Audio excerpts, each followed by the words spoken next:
Ladies and gentlemen, welcome to the Miami Beat, your source for all things entertainment, where we bring you the pulse of Miami's vibrant music and cultural scene.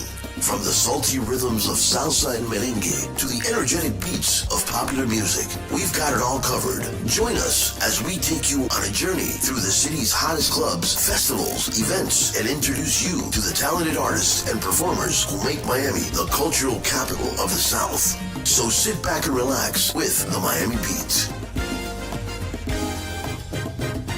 Now, here's your host, Renee Gim. Good afternoon, ladies and gentlemen. Thank you for joining us at Miami Beat. I have a very special guest today, and I'm very happy to have him here. Tito Puente Jr. Tito, welcome on our show. Rene, muchas gracias. It's a pleasure. Thank you. Thank you for inviting me. My Great pleasure. to be here. Miami Beat. I love you guys. Fantastic. Thank you so much. Thank you so much. Tito, you have a tremendous history in the music industry. Please talk about that a little bit. Where were you born? What prompted you to get into the music business? Because you have a phenomenal career. Yeah, it's amazing. I'm the son of the Mambo King and Latin legend, Mr. Tito Puente. We were born in New York City in a place called El Barrio, which is a couple square blocks where predominantly Puerto Rican and Latinos live. Spanish Harlem, right? Spanish Harlem, that's what they call it, yeah. My father was born and raised there. I myself was born there along with my sister and my brother, and we're from New York City. And, my father was, of course, the king of Latin music, and just an amazing career.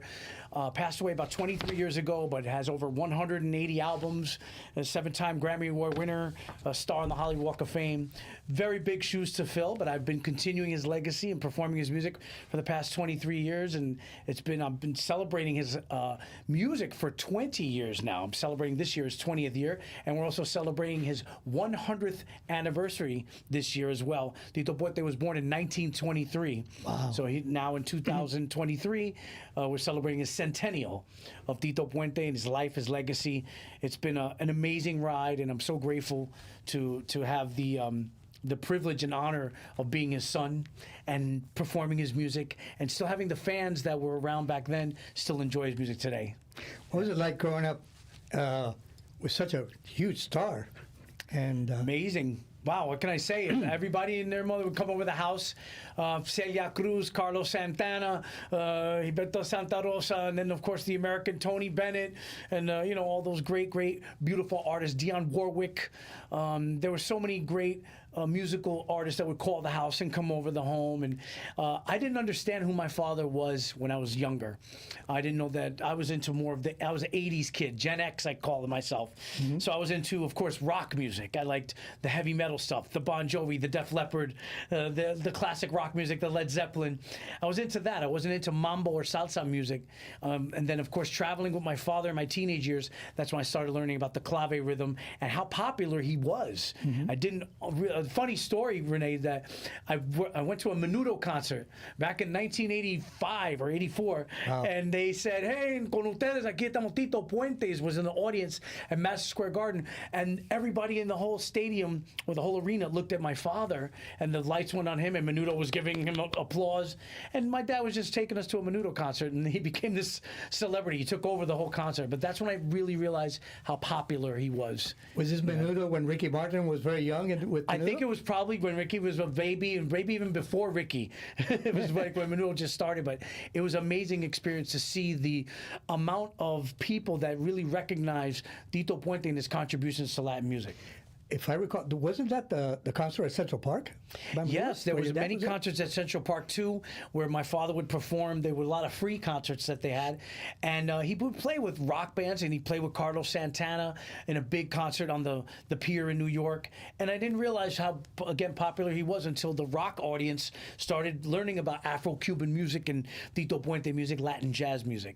Exciting segue into that kind of music. It was. What was it like? When did you get your first set of drums or first set of timbales?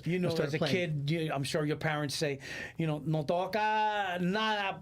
They don't want you touching any of their stuff. We had a garage up in Rockland County, about 20 minutes north of Manhattan. And there were a lot of timbales, bongos, marimba, xylophones, a lot of percussion instruments, guiro, maraca, all that stuff was in the garage. And that's where my father had most of his drums and when he toured. And he would say, don't touch my drums. And as an 11-year-old kid or 10-year-old kid at the time, what do? You go in the garage, you start banging on stuff. And then I wanted my first drum set. I'm a trap kit player. The trap kit, for those who might not know, is a standard drum set where you have the kick drum, snare drum, hi-hat, and the cymbals. Most rock bands play with a trap kit drummer, or they have like the double bass drums. So I started off playing that, and my father did not teach me how to play drums. I had to go to school and learn how to read and write music, so I'm grateful for that he didn't have the patience of teaching his son how to do rudiments. But I'm glad that I learned from a teacher, Sam Mulano, and God rest his soul. He taught me how to play trap kit first, and then I started gravitating towards the salsa sounds of 2-3-3-2 clave, cla, cla, cla, cla, cla. That sound is the metronome for a lot of Latin jazz and salsa performers. What school did you go to learn that? Well, I took lessons first, and then I went to Five Towns College out in Long Island, and I kept, transporting myself back and forth to the house. At that time, I was working a job. I worked in telemarketing, newspaper, worked at Pizza Hut, McDonald's. I think I did every job in the book, and I'm glad that my father did that, because it would have been very easy for him to just, be the son of Tito Puente and not learn those trades and those traits to have as a musician, to have that respect and honor to work for your money and earn it. And I'm glad that my father pushed me to do that. He said, you got to have a job first before you can come on the road with me and do well in school as well. Wow, that was phenomenal, because it gave you the perfect foundation for knowing and understanding and appreciating what the music industry is all about and how to be able to develop your own career. So that was that's great information to share with our audiences, Tito. I really appreciate it. You know what I'd like to do at this time? I would like to ask Andre, our producer, to cue up one of your great songs. It's called 20 Años, and I want to share that with the audience, because I think this is a phenomenal song. This is one of your first productions, correct? This was my most recent production. Most recent, okay. And celebrating the 20th anniversary of Tito Puente and, of course, the centennial. My father's featured in the record, and he's in the video, and let's take a look. It's fantastic. Go ahead, Andre, please. Thank you.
Puente ha llegado con su sandunga.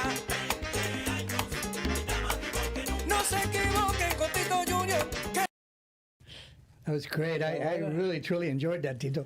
That was phenomenal. And this is your most recent one, right? Most recent production. I have Frankie Negron, Jose Alberto Canario, Domingo Quiñones, Michael Stewart, an all-star tribute to my late father, Tito Puente. And you saw my father at the beginning there. I took some footage of him right before he passed away in a production that he did in New York. And it was nice. It was a nice thing. Marlo Rosado, my buddy, did the production on the record. And the whole album really has a slew of different artists. Sheila E., Pete Escovedo, Tony Vega, my brother Ronnie Puente playing a marimba. Right. It's a really great record. It's called The King and I. It's out now. You can get it on all digital platforms. Yeah, And there it is. Yeah, there it is. I got it on a compact disc. Yeah, you get it thank on you. Amazon.com. That's for you. Thank you very much. And I also connected it with, I sell it online with some hot sauce. So Tito Puente Jr. salsa para escuchar y salsa para comer. This is great. This is, if you have not if you're not downloaded this yet, you have Yes. to download it because this is excellent, Tito. Thank you very much. This is a treasure. This. Sí, hermano. And just so as you know, I do have a CD player, so no problem. I was going to say, I told you that earlier. Yeah. We have And, it on compact disc and all digital platforms. But great record. The video's on YouTube, so make sure you guys check it out. And I got a slew of you. I have a YouTube channel too. Just go to Tito Puente Jr. Exactly. So, born in New York, Spanish Harlem, you came down. When did you come down to South Florida? Where did you start your career in South Florida? Wow, Renee, I got to tell you, I've probably been here, I'm going to say 30 plus years. So I came down right after Hurricane Andrew. So we're looking at 92, 93. Right. So that's about 30 years ago, right? Yes. So I guess I'm a South Floridian now. I didn't lose my accent, but I'm a Floridian, and I love living down in South Florida. The community here is beautiful. Miami-Dade County is a gorgeous place to be. I lived in both counties, Broward and Dade County, for most of my time living here. I think it's because it's the international hub of the Americas, and it's easy for me to travel and promote Tito Puente music. And my father bought a condo down here before he passed away in 2000, and that's why he wanted to probably retire here, after he was done with his career. But I love South Florida. I've been here 30 plus years, and I got to tell you, it's a great place to live. I think a lot of transplanted New Yorkers move down here, and a lot of mucho músico, a lot of musicians live here too as well. A lot of great, Fantastic. New Yorkican, if I can use that terminology, entertainers perform down here. Yes. And you share the stage with a lot of them too. Talk about some of these great artists that you have shared the stage with, because I know you share the stage with some of the most amazing singers and performers in the industry today. I have such a great thrill in my heart every time I perform the music of my late father, Tito Puente, with these artists that worked with my father. Sheila E., Pete Escovedo, Willie Chirino, Gloria Estefan. There's such great people, and the community, too, here down in South Florida is so loving. And the Afro-Cuban music, that's what my father plays. A lot of people call it salsa. Right. My dad used to say, salsa, tomate, goya. Salsa is what you put your chips in at the restaurant. Exactly. The music officially is really called Afro-Cuban music, guanguancó, rumba, cha-cha-cha, mambo music. Right. And today the new generation is learning a lot more about Celia Cruz, Tito Puente, those historical figures, they're titans of mambo and salsa music that really open up the doors for all Latin artists. That includes, the Mark Anthonys, the Indias, the Jennifer Lopez, the Ricky Martins, all of them have all attributed their careers somewhat to Tito Puente and Celia Cruz. The impact that they have left and the generational bridge. My last name is Puente, and Tito Puente's last name means bridge in Spanish, and that's what my father did. He bridged cultures. Remember, he started in 1949, Wow. So every generation heard of Tito Puente, his music, and the style of mambo music that we hear today, we call salsa. And your father is a veteran. Yes. He fought in World War II, correct? World War II. Tito Puente was a Navy man. He fought on the USS Santee. He was private first class Ernesto Antonio Puente Jr. And he was also a cook, a line cook, and he played in an orchestra. And that's where he got his chops at the ripe old age of 18 or 19, because at that time you got drafted into the war in 1941. And he was drafted for 3 years.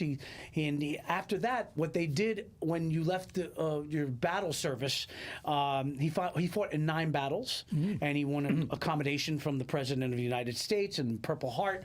But when you left serving your time in the military at that time, they gave you what they call a GI Bill, and that covered your schooling, because the kids were very young at that time that served our country. So my father used that GI Bill to go to Juilliard School of Music and become the composer and arranger, and thus becoming Tito Puente.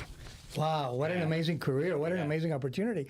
Juilliard Art School, I mean, that doesn't really get much better than that, does it? No, you have to audition to get in that school too. But my father was learning about writing music on the USS Santee when he was at war. A lot of downtime for those soldiers that served the country. So he would write and then write, home. And at that time, it was great that he got to still work with Machito, Tito Rodriguez, all those great musicians of that era. Caco, Pupi Campo. He was working with those bands, sending them arrangements by being in the Pacific Ocean. Yeah. But that's how talented and Tito Puente was. He had that desire to play music and to think the Afro-Cuban sounds that he could share with the world. Well, he shared that DNA with you, because you certainly have become, a tremendous musician, tremendous artist, and I commend you for that. I would like to share one more song with our audience right now. What's the next one that we're going to cue up now? This tune is called Agua Limpia Todo. This is an old classic Tito Puente song that I remade on an album called Got Mambo. The first release came out in 1957, and it features Jose Arroyo on vocal. Let's check it out. You guys will enjoy. Go ahead.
That's phenomenal. I truly enjoyed that. That's Sabroso. Excellent.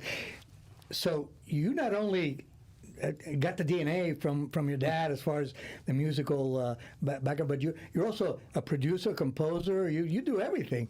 Where do you get all these fantastic ideas from? Well, the inspiration that my father left within me has always given me that desire to do something more than myself and to give back to the community too. So I always feel like his music was always left. He has 10,000 arrangements, so I continue his legacy, and I always felt my father wanted to play in all four corners of the planet, and he wanted to make sure that everybody remembered who his music was. He used to say, I'm going to put my timbales on the moon, and he would go up there one day in a rocket, and maybe one day we'll send his timbales up there, and we're getting closer to that. And his spirit is what drives me every morning. And then I try to channel that spirit through the music of Tito Puente, performing his music around the world in obscure places that I've never even been to or heard of before, or nor has my father been to before. I think he's performed on every continent except Antarctica. But I think the people really enjoy the music. And again, I'm bridging the generation. My father passed away 23 years ago, and I'm connecting those kids that are here today, who are 18, 19, 15, 10 years old, who never got to see Tito Puente. Maybe they can feel his music through my concerts and my performances, and I'm glad I could bridge, that community together with my children too. My son Tito Puente Jr., getting him inspired through his grandfather's music, who he never met, but hopefully he will take after me, and keep his grandfather's music going for the new generation. That would be phenomenal. Talk about the most interesting place in the world that you have ever performed. I know you've performed all over the world, but what was the most interesting location, venue, stage that you ever performed at? Do you recall? Well, I could tell you some bizarre places. Okay. I performed at a prison one time for some inmates. I performed in a couple of churches, a couple of funerals, which is a little out of my league, but I guess that's a Hispanic thing, to perform at a funeral. But I guess the most amazing place that I performed, and they knew the music of Tito Puente, was probably in Nepal, which is a beautiful country and very spiritual. Namaste. And we performed over there at the base of Mount Everest. And there were Nepalian monks there who knew Oye Como Va and these songs. And it was great seeing everybody come together, multicultural people. There were Latinos there as well. There's Latinos everywhere around the world. But that was one of the most exquisite places that I performed. And there have been so many others, different countries where they don't know the language. Of course, Japan and the Orient, the Far East, Malaysia, Indonesia. Those cultures derive from other sorts of different sounds. And when we bring our Latino roots and our culture to them, they're very inspired by that, as we are to their culture too. And I would bring Indonesian drum players up on stage with me to play with, Oye Como Va or Rankangkang, these hit songs at Tito Puente. But it's very bizarre and to see, and very amazing to see different cultures come together with Tito Puente music. They don't know the language of Spanish or English, but they know the words to the tunes. Wow, that's Yeah. amazing. Yeah. That's what very exciting experiences. But talking about exciting experiences, you performing with Gloria Estefan. Gloria Estefan just inducted into the Songwriters Hall of Fame. What was that like? How did you feel being on the same stage with Gloria Estefan? Gloria and Emilio, I always throw Emilio in there because he's amazing. He is. Both Emilio's of them fantastic. have been so instrumental in the community, especially in South Florida. I love performing with them. They loved my father, my Tito Puente. They celebrated the 30th anniversary of Mi Tierra with a beautiful album. Tito Puente was featured on that, along with Sheila E. And they are very kind to my family. And I was in a great experience sharing the stage at the Latin Grammy Awards with Gloria. And, of course, sharing the stage with Emilio at the Musa Awards. The Musa Awards, yes. That was really special as they honored Tito Puente there. I was there. I had the honor of being there. Yeah, it was great. Yeah, it was, what an amazing concert. What an amazing night that was. Watching you on stage, seeing you on stage with Emilio and all these phenomenal artists. It was Yes. At the Hard Rock Hotel and Casino, and they were at the Hard Rock Live auditorium. Correct. Phenomenal. And Yeah. Marlo was there also. My buddy Marlo was there. Your buddy He's was there. Always part of it. They always tribute Dad, and because he was a prolific songwriter. But I love the Stefans. They're great people. Emily, what a great drummer. The daughter, they're all talented. Naib, the son, they're all great people, and I love the fact that I'm part of this South Florida community for 30 years. That they've embraced me as their musical son, and I love that about them. Of course, shouts out to all the others, John Sakata, the Will Chirino, the whole family set. They're so beautiful. Like, I love all of them, and they've treated me kindly as I've moved forward with my father's music. Well, you're definitely an icon in the South Florida community, and you dedicate a lot of your time to nonprofit organizations and causes. Talk about that a little bit. I've seen you perform at venues for so many different causes in this community. What drives you to do that kind of stuff? And talk about some of the different events, activities that you have performed at. Fundraising to me is very, very key. My father did the Tito Puente Scholarship Fund.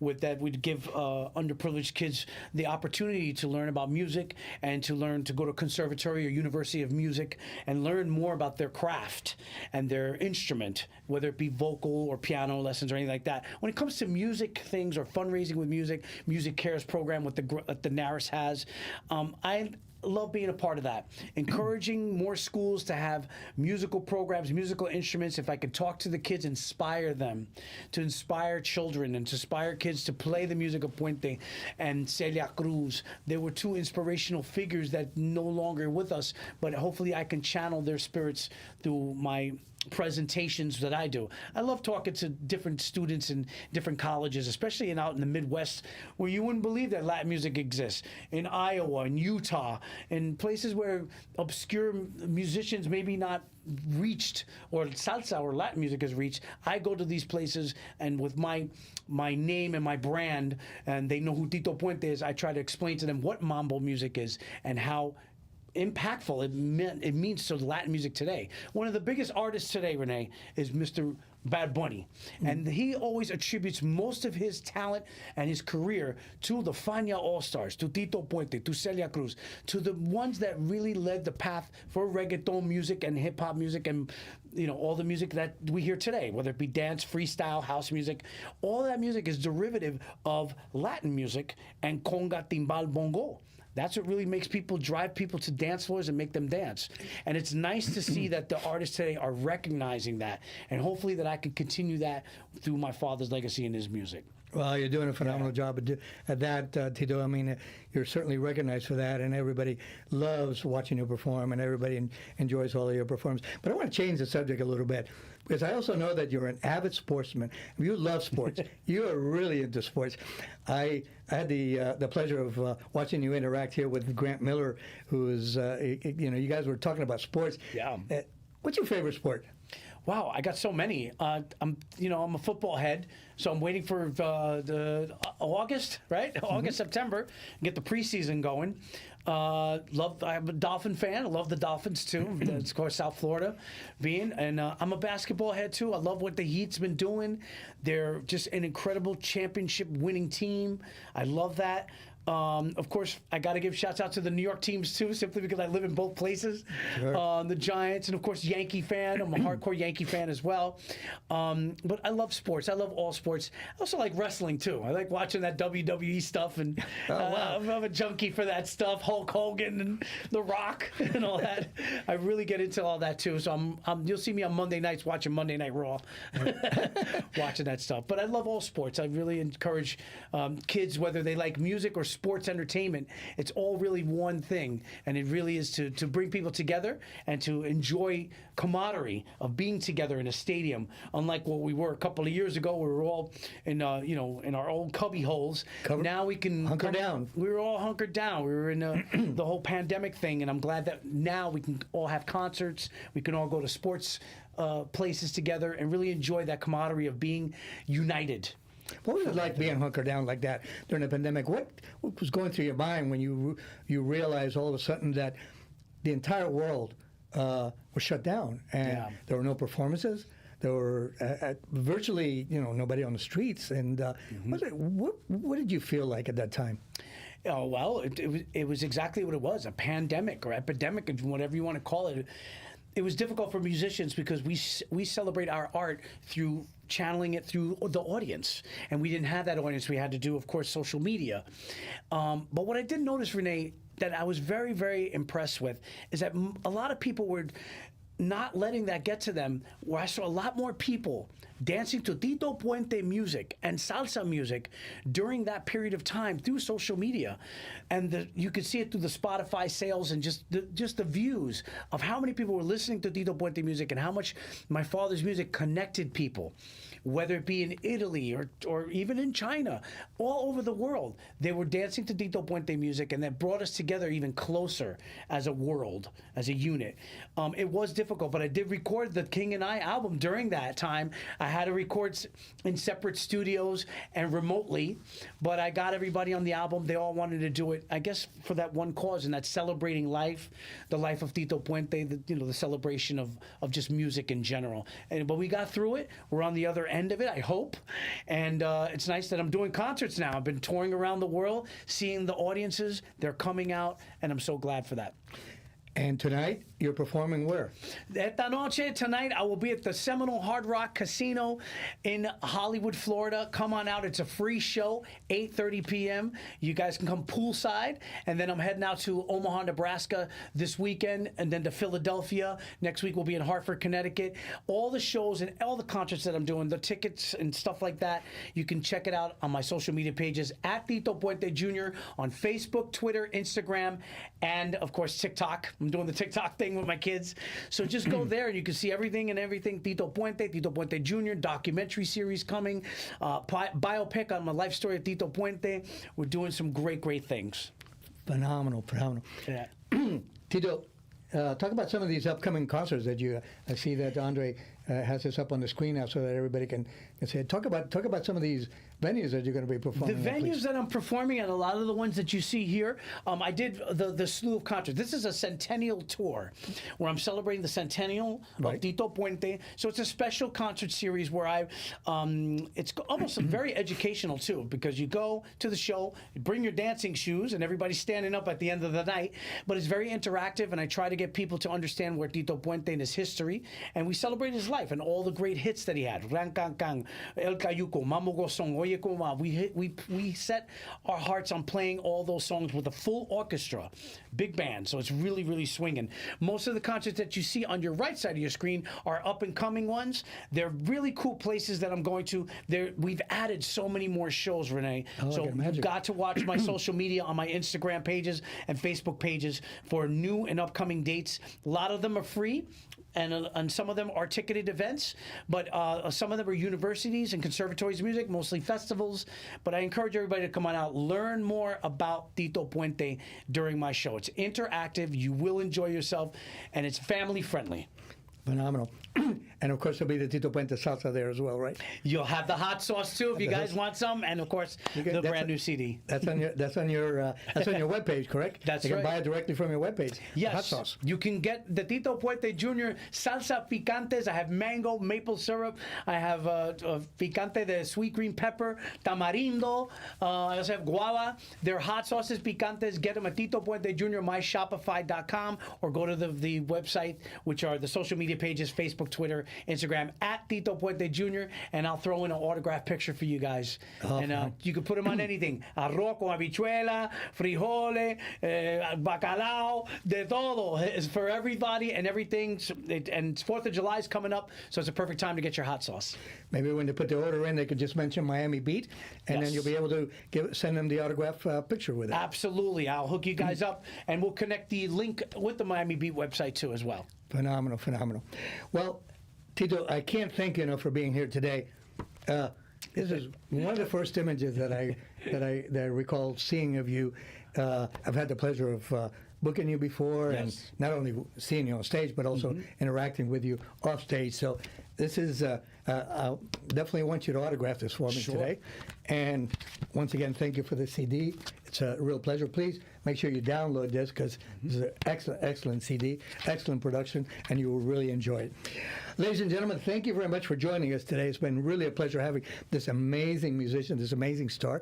Next week, we'll have the pleasure of having Dr. Ed Calle. Dr. Calle couldn't come today, but I have a great replacement today with Tito. So Dr. Ed Calle next week on the Miami Beat, 1 p.m. on Friday afternoons. Thank you very much for joining us, and have a great week.